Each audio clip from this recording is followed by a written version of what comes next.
Going on, guys? Captain Richard Hajeki, and we're here today for the July 22 fishing report. So, I had a group of guys out here that have been with us for about 13 years now. It also happened to be the Sandy Creek Shootout today. Didn't have a double because I enjoy having dinner with these guys after our trip, so we decided to hop in the Sandy Creek Shootout. Had a smoking day of fishing. We ended up tying for third place in the Sandy Creek Shootout, but because we weighed in after we were the later team to weigh in on the tie, we slipped down to fourth place, which no big deal. Started the morning kind of slow. Running out, we saw the thermocline was down about 70-75 foot on the fish finder, set down on 100, and kind of worked north from there. The first hour and a half, 2 hours was real slow for us.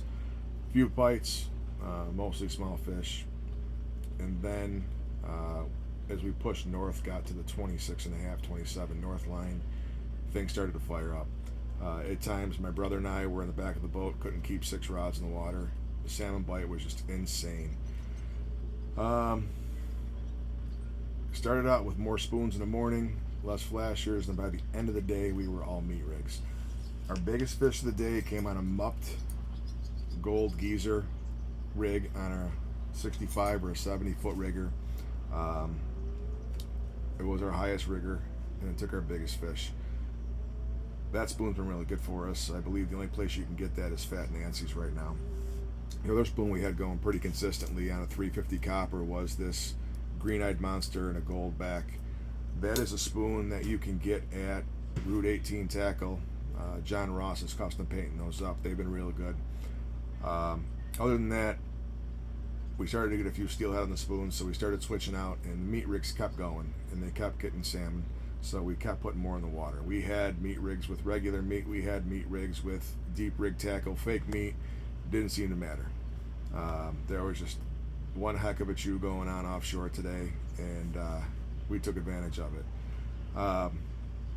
Smart Troll came in handy when it came to our divers today. On the North Troll, we had to let probably 40 to 50 feet extra wire out to get down to the same depths we were getting on our South Troll. So very handy tool.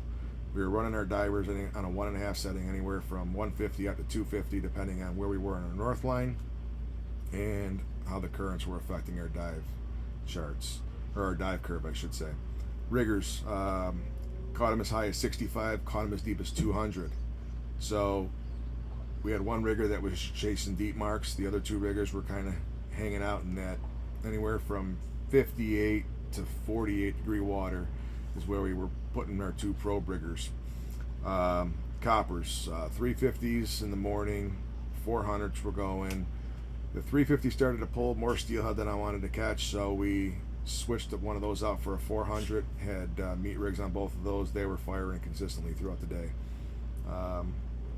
Big paddles, small paddles, didn't matter. We ran atomic stud Twinkies, just straight green heads. They were eating everything. It was one of those days that you can put whatever you really wanted to down, and you were probably going to get bit. The flashers, it seemed like green flashers were getting chosen more over like white flashers for whatever reason. So we tended to have a few more of those down for that reason. But just a phenomenal day.